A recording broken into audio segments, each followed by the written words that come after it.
Assalamualaikum warahmatullahi wabarakatuh. Halo teman-teman semua, kembali lagi bersama saya Raffi Ahmad Razak dari Razaker. Dan di video kali ini lagi-lagi kita akan membahas sesuatu yang cukup menyedihkan teman-teman, yaitu kita akan membahas tentang kemiskinan di Indonesia. Jadi persentase jumlah penduduk miskin ekstrim di Indonesia itu terus mengalami penurunan dari tahun ke tahun, bahkan sudah berada di bawah 1% pada tahun ini. Jadi waktu Maret 2022 itu sekitar 2,04%, lalu Maret 2023 di 1,12%, dan Maret 2024 di sekitar 0,83%. Sayangnya, persentase kemiskinan itu ternyata nggak sesuai dengan standar terbaru World Bank. Nah, apa sih bedanya?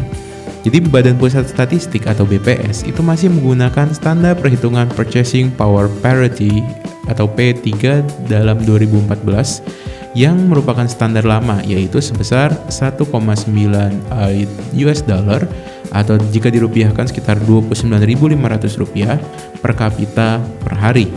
Padahal World Bank sudah memperbarui standar perhitungan PPP ini sejak 2022 menjadi 3,2 US dollar atau sekitar 49.600 rupiah per kapita per hari. Dan akhirnya penggunaan standar lama ini mengundang keraguan akan kondisi kemiskinan ekstrim yang sebenarnya. Acuan pemerintah yang menggunakan standar lama itu berpotensi menunjukkan bias pengelompokan serta tidak validnya jumlah kelompok masyarakat miskin ekstrim di Indonesia. Hal tersebut juga disampaikan oleh Wakil Ketua Komisi 11 DPR, Dolphy Othniel Frederick Palit saat rapat kerja terkait RAPBN 2025. Kalau dibanding standar baru gimana? Jangan-jangan kita semua berada di kelas ini, nggak jadi kelas atas. Terus kenapa pemerintah masih pakai standar lama? Menurut PLT Kepala BPS, Ibu Amalia Adininggar Widiasanti, standar kemiskinan ekstrim di Indonesia itu belum berubah untuk menjaga perbandingan jumlah orang miskin secara historis. BPS pun hingga kini belum ada rencana melakukan perubahan metodologi pengukuran standar kelas miskin ekstrim sesuai standar baru World Bank. Dan BTW, standar pengukuran baru World Bank itu juga pernah dikritik oleh Ibu Sri Mulyani, teman-teman. Jadi Menteri Keuangan Ibu Sri Mulyani itu menganggap bahwa ukuran baru World Bank tak bisa diterapkan di Indonesia karena masing-masing wilayah memiliki struktur harga yang berbeda. Jadi pengeluaran masyarakat pun berbeda. Ia juga mengatakan jika menggunakan standar baru World Bank yang tadi itu yang 49.500 rupiah, maka 40% masyarakat Indonesia bisa tergolong sebagai masyarakat miskin. Ibu Sri Mulyani itu mengatakan bahwa Ibu Satu Kahkonen atau Country Director World Bank Indonesia katakan di speech-nya, ketika Anda dapat menurunkan kemiskinan ekstrim menjadi 0, tapi garis kemiskinan Anda adalah US 1.9 dollar, Anda harus gunakan 3 US dollar, seketika 40% kita semua menjadi miskin. Dan for information, pemerintah Indonesia menargetkan agar kemiskinan ekstrim Indonesia mencapai 0% pada akhir 2024. Atau dalam kata lain, dihapuskan. Target menghapuskan kemiskinan ini tertuang dalam Instruksi Presiden Inpres nomor 4 tahun 2022 tentang percepatan penghapusan kemiskinan ekstrim. Dan dari sini timbullah masalah baru juga, teman-teman, bahwa ada kabar bahwa kelas menengah di Indonesia dalam 5 tahun turun 9,5 juta. Jadi saat ini kelas menengah tengah menjadi sorotan karena jumlahnya terus menurun.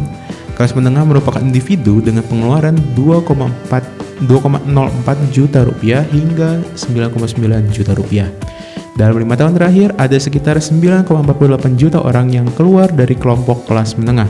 Jadi kalau berdasarkan data ini kita bandingkan 2019 dengan 2024, 2019 itu ada 57,33 juta jiwa, sedangkan pada 2024 ada 47,85 juta jiwa.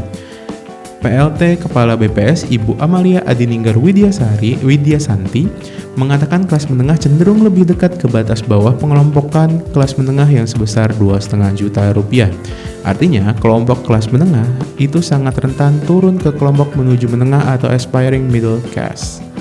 Dan IMC atau aspiring middle class ini merupakan individu dengan pengeluaran sekitar 874,39 ribu rupiah sampai dengan 2,04 juta rupiah. Jumlah IMC sendiri terpantau mengalami peningkatan. Jika kita bandingkan 2019 dan 2024, 2019 itu ada sekitar 128,85 juta jiwa, sedangkan di 2024 itu ada sekitar 137,5 juta jiwa. Kata Ibu Amalia ini, kelas menengah itu turunnya ke aspiring middle class, makanya tadi kan aspiring middle class-nya naik. Nah, penurunan kelas menengah ini seharusnya menjadi alarm bagi pemerintah. Hal ini dikarenakan jika di total jumlah masyarakat kelompok kelas menengah dan AMC itu mencapai 66,35% dari total penduduk Indonesia, dan konsumsi pengeluarannya itu mencapai 81,49% dari total konsumsi masyarakat. Dan Bu Amalia ini juga mengatakan penurunan kelas menengah ini merupakan efek jangka panjang dari pandemi COVID-19. Sementara itu, Direktur Selios Bapak Bima Yudhistira mengatakan faktor signifikan yang membuat kelas menengah turun kelas adalah karena lemahnya kinerja sektor manufaktur. Hal ini menyebabkan banyaknya PHK serta turunnya kontribusi sektor tersebut ke PDB. Belum lagi daya beli masyarakat yang semakin dibebani dengan kebijakan-kebijakan pemerintah, misalnya kenaikan tarif PPN yang mulai berlaku 1 April 2022. Menko Bidang Perekonomian Pak Airlangga Hartarto itu mengatakan untuk mendukung dan memperkuat daya beli masyarakat kelas menengah, pemerintah telah menerapkan berbagai inisiatif seperti program perlindungan sosial, insentif pajak, program prakerja, skema KUR, dan kebijakan lainnya. Kata-katanya beliau tuh bilang gini, langkah strategis yang diambil ini selain untuk menjaga daya beli kelas menengah, juga untuk mencegah penurunan kelas menengah ke kelompok rentan serta memastikan pertumbuhan inklusif dan berkelanjutan bagi seluruh lapisan masyarakat. Dan seperti yang kita tahu, masyarakat kelas menengah di Indonesia merupakan tulang punggung dan penggerak utamanya ekonomi nasional. Hal ini disampaikan oleh mantan Menteri Keuangan Pak Hatip Basri dalam Kompas ID. Pak Hatip itu menemukan kalau BPS menyebut 40% masyarakat kelas menengah per Maret 2024 berkontribusi sebanyak 37% ke konsumsi nasional. Angka ini menunjukkan sepertiga ekonomi Indonesia bisa dibilang bergantung sama kelas menengah.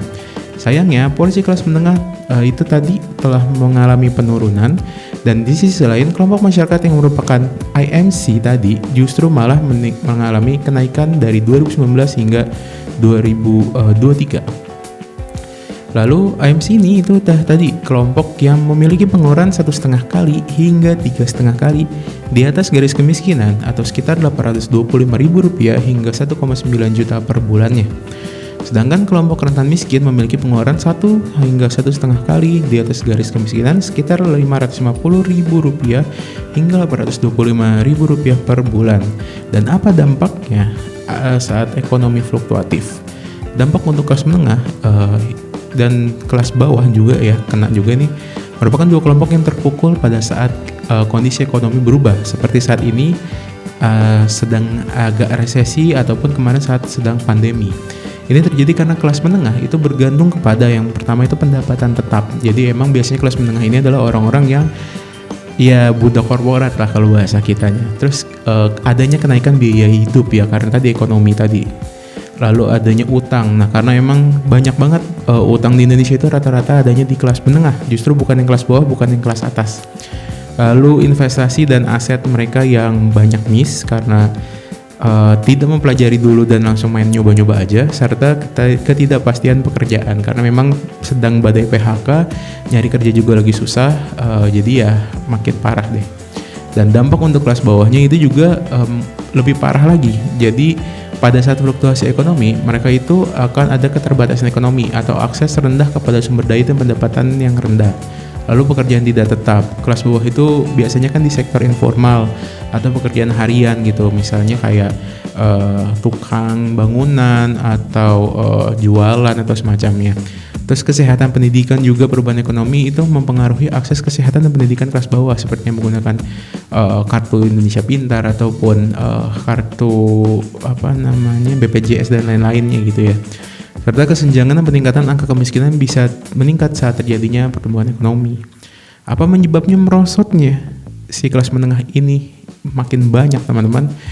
Yang pertama itu ada kenaikan harga pangan. Jadi memang ya mau nggak mau suka nggak suka kan pangan tuh ngikutin inflasi biasanya. Terus banyaknya PHK ya, kita tahu sedang ada badai PHK. Lalu ada pendapatan yang stagnan sekalipun yang masih bertahan di tempat kerja, nggak naik-naik gaji, nggak naik-naik jabatan, serta ada beban kebijakan pemerintah gitu. yang ya seperti kemarin rencananya Tapera atau PPN lah yang udah diterapin.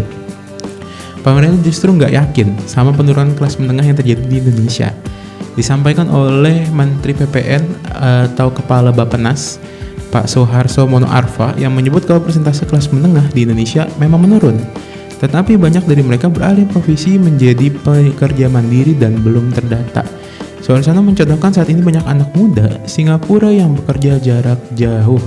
Jadi ya nggak tahu nih teman-teman ya, ini salahnya di mana? Salah di datanya, salah di kebijakan pemerintahnya, atau salah di kitanya dalam mengatur keuangan kitanya? Kata saya sih semuanya ada porsinya ya, semuanya emang ada kontribusinya tuh yang tadi saya sebutkan. Dan gak nyangka ya teman-teman, ini video cukup panjang juga nih, kita ngebahas tentang kemiskinan Indonesia nih, yang benar tuh gimana sih gitu, kita tuh ada di kelas yang mana sih, dan apa yang sedang terjadi sebenarnya. Dan silakan komentar kalian dituliskan di bawah ya tentang pembahasan kelas menengah, kelas bawah atau masyarakat miskin ini. Dan kalau kalian suka info-info seperti ini, like videonya, subscribe channelnya, serta share ke teman-teman semua agar literasi keuangan Indonesia semakin meningkat. Terima kasih telah menonton video ini. Nama saya Raffi Ahmad Razak, mewakili Razaker. Izin pamit undur diri. Assalamualaikum warahmatullahi wabarakatuh. Sampai jumpa.